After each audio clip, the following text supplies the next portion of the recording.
ಅಯ್ಯೋ, ಈಗ ಇಲ್ಲಿಂದ ಹೆಂಗಪ್ಪ ಎಸ್ಕೇಪ್ ಆಗೋದು? ಯಾರಾದರೂ ಒಳಗಡೆ ಬಂದುಬಿಟ್ರೆ, ನಾನು ಒಳಗಡೆ ಇರೋದು ನೆನಪಾಗಿ ಕರೆದ್ಬಿಟ್ರೆ, ಇಲ್ಲಿಂದ ಹೊರಗಡೆ ಅಂತೂ ಹೋಗೋಕ್ಕಾಗಲ್ಲ. ಇಲ್ಲೇ ಎಲ್ಲಾರ ಬಚ್ಚಿಟ್ಕೋಬೇಕು.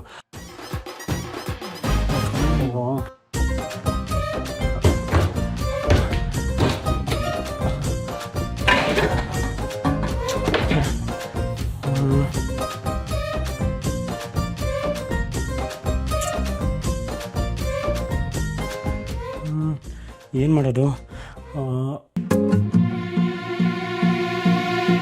ಐಡಿಯಾ. ಕಳ್ಕೊಂಡಿರೋ ನಂಬಿಕೆನ ಮತ್ತೆ ನಾವು ಗಳಿಸ್ಕೊಳ್ತೀವಿ ಅನ್ನೋ ವಿಶ್ವಾಸ ನಂಗಿದೆ. ನನ್ನ ನಂಬಿ ಮಲ್ಲಿನ ಕಳಿಸ್ಕೊಡಿ ಆಂಟಿ.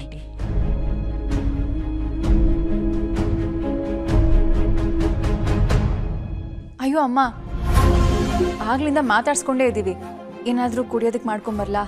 ಮಲ್ಲಿ, ಅದೆಲ್ಲ ಏನೂ ಬೇಡ. ಮಲ್ಲಿ, ನೀವು ಹೋಗಿ ಮಾಡ್ಕೊಂಡು ಬಾ. ಅವಮಾನ ಮಾಡಿದವ್ರಿಗೂ ಸತ್ಕಾರ ಮಾಡುವಂಥ ಸಂಸ್ಕಾರ ನಮ್ಮದು.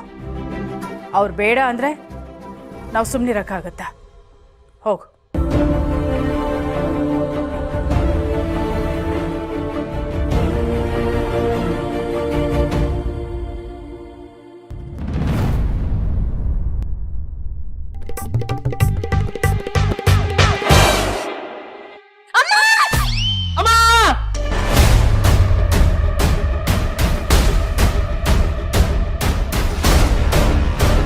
ಏನಾಯ್ತು?